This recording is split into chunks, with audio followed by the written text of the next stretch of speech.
को सुना जाए, क्योंकि इसी केस की ये कॉन्टिन्यूटी है।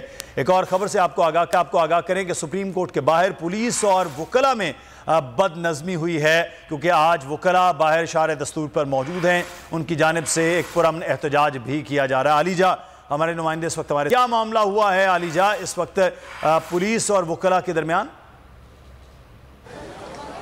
जी बिल्कुल मुदस्सिर, जिस तरह हमने पहले भी आगाह किया, बाहर गैर मामूली सूरत हाल है। बड़ी तादाद में FC और इस्लामाबाद पुलिस के एहलकार तैनात है। वक्तन फ़वक्तन यहाँ पर रहनुमा पहुँचते हैं, वकला पहुँचते हैं तो उनको रोका जाता है। रियाज फतियाना जो प्रोमिनेंट लीडर हैं पाकिस्तान तहरीक इंसाफ के, उन्होंने इस्लामाबाद हाई कोर्ट का अपना कार्ड भी दिखाया और साबका MNA रह चुके हैं, वो कार्ड भी दिखाया। उसके बावजूद उनको नाकाम वापस लौटना पड़ा। इसी तरह वकला ने जब अंदर दाखिल होने की कोशिश की तो पुलिस की जानिब से उनको रोका गया। धक्कम पेल का मामला हुआ और बद इंतज़ामी हुई, बद कलामी हुई और वो जो वकील थे पर्टिकुलर वो फिर अंदर दाखिल नहीं हो सके। आपको ये बताते चले कि शार दस्तूर को पहुँचने के तकरीबन 6 से 7 रास्ते हैं, जिनमें से महज 2 रास्ते जो हैं वो खुले रखे गए हैं। उन पे भी सख्त चेकिंग की जा रही है। बड़ी तादाद में पुलिस की नफरी मौजूद है और जो लोग इशारे दस्तूर पर दीगर अहम इमारतें मौजूद है वहाँ पर काम करते हैं, ऑफिस उन्होंने आना है, उनको भी सख्त सिक्योरिटी चेकिंग के बाद जाने दिया जा रहा है। तो कतार दर कतार लंबी लंबी लाइनें लगी हुई हैं गाड़ियों की और यहाँ पर बड़ी मुश्किलात का सामना करना पड़ा है। ना सिर्फ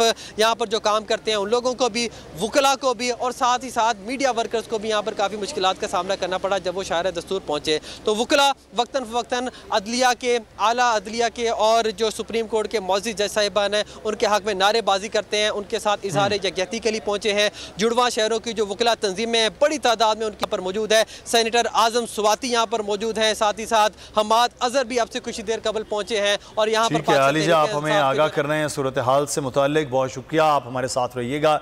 इस वक्त नीलम अरशद भी हमें मुसलसल रिपोर्ट कर रही हैं सुप्रीम कोर्ट से। अब हमें ज्वाइन किया है सीनियर कानूनदान अजहर सिद्दीक साहब ने। बहुत शुक्रिया अजहर साहब आपके वक्त का भी, और हमारे साथ इस वक्त मौजूद हैं सीनियर इनका पर्सन तजज़ियाकार